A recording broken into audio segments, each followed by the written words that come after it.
కన్నడ కస్తూరి పరిమళాలను తన అణువణువున నింపుకొని కన్నడ భాషే శ్వాసగా చేసుకొని కన్నడ చిత్రరంగాన్ని శాసించిన మహానటుడు కన్నడ కంఠీరవ డాక్టర్ రాజ్ కుమార్.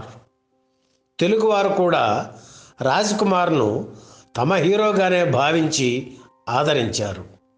ఆయన నటించిన తొలి చిత్రం బేడర కన్నప్ప ద్విభాషా చిత్రంగా తెలుగు కన్నడ భాషల్లో రూపుదిద్దుకుంది. 1929 ఏప్రిల్ 24న జన్మించిన రాజ్ కుమార్ అసలు పేరు ముత్తురాజు సింగమల్లూర్ పుట్టస్వామయ్య. తమిళనాడు సరిహద్దులోని సత్యమంగళం తాలూకాలోని గాజనూరు రాజకుమార్ స్వస్థలం. మాతృభూమి మీద మమకారంతో గాజనూరులో 2000 సంవత్సరంలో ఇంటి నిర్మాణం ప్రారంభించారు. అప్పుడప్పుడు అక్కడికి వెళ్ళి నిర్మాణ పనులు పర్యవేక్షించేవారు. ఇల్లు పూర్తయిన తర్వాత గృహప్రవేశం కోసం జూలై 30న తన కుటుంబ సభ్యులతో గాజనూరు వచ్చారు రాజ్ కుమార్. ఆ రోజంతా సందడిగా గడిచిపోయింది.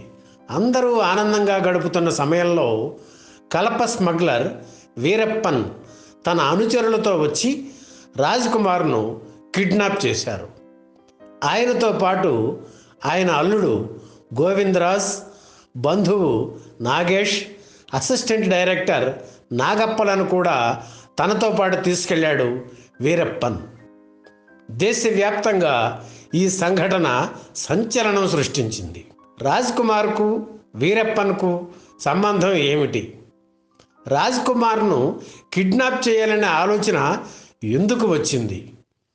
తమిళనాడులోని నిర్జన ప్రదేశంలో రాజ్ కుమార్ ఇల్లు ఎందుకు కట్టుకున్నారు? ఇవన్నీ ఆసక్తికరమైన ప్రశ్నలే. ఈ సంఘటనకు సంబంధించిన పూర్తి వివరాలు సేకరించి మీకు అందిస్తున్నాం. కర్ణాటక తమిళనాడు సరిహద్దులో సత్యమంగళం పరిసర ప్రాంతాల్లో ఉన్న దట్టమైన అడవుల్లో ఉంటూ దొంగతనంగా ఎర్రచందనం చెట్లు కొట్టి స్మగ్లింగ్ చేయడం వీరప్పన్ పని. అలాగే అడవుల్లో తిరిగే ఏనుగులను చంపి వాటి దంతాల్ని అమ్మేవాడు. వీరప్పన్ ఆగడాలను అదుపు చేయడానికి, అతన్ని పట్టుకోవడానికి తమిళనాడు, కర్ణాటక రాష్ట్రాల పోలీసులు ఎంతో ప్రయత్నించారు. కానీ సాధ్యం కాలేదు. వీరప్పన్ అనుచరుల్ని అరెస్ట్ చేశారు.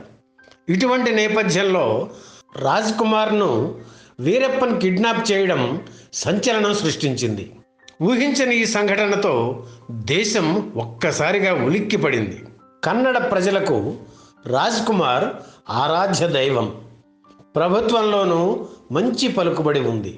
అందుకే ఆయన్ని కిడ్నాప్ చేస్తే తన కోరికలన్నీ తీరతాయని స్కెచ్ వేశాడు వీరప్పన్. అందుకే గాజనూరులో రాజ్ కుమార్ ఇల్లు కట్టడం ప్రారంభించినప్పటి నుంచి ఆయన కదలికలపై ఓ కన్నేశాడు వీరప్పన్. జూలై 31న కొత్త ఇంట్లోకి గృహప్రవేశం చేయాలని రాజ్ కుమార్ నిర్ణయించారు. తన పాత ఇంటి నుంచి ఆయన బయలుదేరే సమయంలో వీరప్పన్ దాడి చేసి కిడ్నాప్ చేశారు. రాజ్ కుమార్ భార్య పార్వతమ్మను మాత్రం విడిచిపెట్టేశాడు. ఆవిడ చేతుల్లో ఒక ఆడియో క్యాసెట్ పెట్టి కర్ణాటక ముఖ్యమంత్రికి అందజేయమన్నాడు. ఆ సమయంలో జోరుగా వాన పడుతుంది. రాజ్ కుమార్ను జీపు ఎక్కించి అడవుల్లోకి తీసుకెళ్లాడు వీరప్పన్. ముఖ్యమంత్రికి పంపిన ఆడియో క్యాసెట్లో తనకు 5 కోట్ల రూపాయలు ఇవ్వాలని డిమాండ్ చేశాడు. ఆ మర్నాడు దాన్ని 10 కోట్లకు పెంచాడు. తన కోసం వెతుకుతున్న పోలీసు బృందాలు వెనక్కి వెళ్ళిపోవాలని, మిగిలిన విషయాలు చర్చించడానికి ప్రభుత్వం ఒక దూతను పంపాలని వీరప్పన్ డిమాండ్ చేశాడు. రోజు రోజుకి మాటలు మారుస్తూ తమిళనాడు, కర్ణాటక జైళ్లలో ఉన్న తన అనుచరులను విడుదల చేయాలని డిమాండ్ చేశాడు. అతని కోరిక మేరకు నక్కీరన్ పత్రిక ఎడిటర్ ఆర్ఆర్ రాజగోపాల్ 3 సార్లు అడవిలోకి వెళ్ళి వీరప్పన్తో చర్చించారు. అయినా వీరప్పన్ మెట్టు దిగలేదు. తన డిమాండ్స్ విషయంలో తగ్గేదే లే అన్నాడు. జూలై 31 నుండి కన్నడ చిత్ర పరిశ్రమ పూర్తిగా స్తంభించిపోయింది. షూటింగ్ సాగిపోవడమే కాదు, థియేటర్లు కూడా మూతపడ్డాయి. తెలుగు చిత్ర పరిశ్రమ కూడా రాజ్కుమార్ను విడుదల చేయాలంటూ ఒక ర్యాలీ నిర్వహించింది. దాసరి నారాయణరావు సారథ్యంలో చిరంజీవి, వెంకటేష్, శ్రీహరి, సాయి కుమార్, నరేష్, గుమ్మడి, రామానాయుడు, రాఘవేంద్రరావు తదితరులు ఈ ర్యాలీలో పాల్గొన్నారు. రోజులు గడుస్తున్న రాజ్కుమార్ను వీరప్పన్ వదిలిపెట్టకపోవడంతో తమిళనాడు, కర్ణాటక ప్రభుత్వాల మీద ఒత్తిడి ఎక్కువైంది.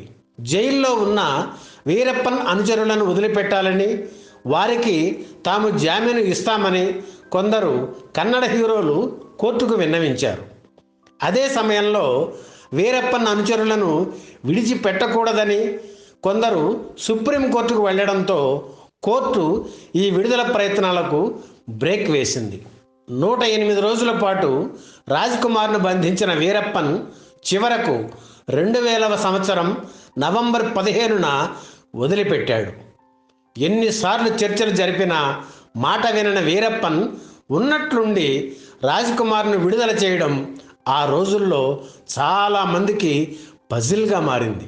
అయితే రాజ్కుమార్ విడుదల కోసం కర్ణాటక అప్పటి ముఖ్యమంత్రి ఎస్ఎం కృష్ణ 3 విడతలుగా 15.52 కోట్లు ఇచ్చినట్లు కన్నడ పాత్రికేయుడు శివసుబ్రహ్మణ్యం వీరప్పన్ జీవితంపై తను రాసిన life and fall of Veerappan పుస్తకంలో పేర్కొన్నారు. ఈ వీడియో మీకు నచ్చితే లైక్ చేయండి, షేర్ చేయండి, వెంటనే సబ్స్క్రైబ్ కూడా చేయండి.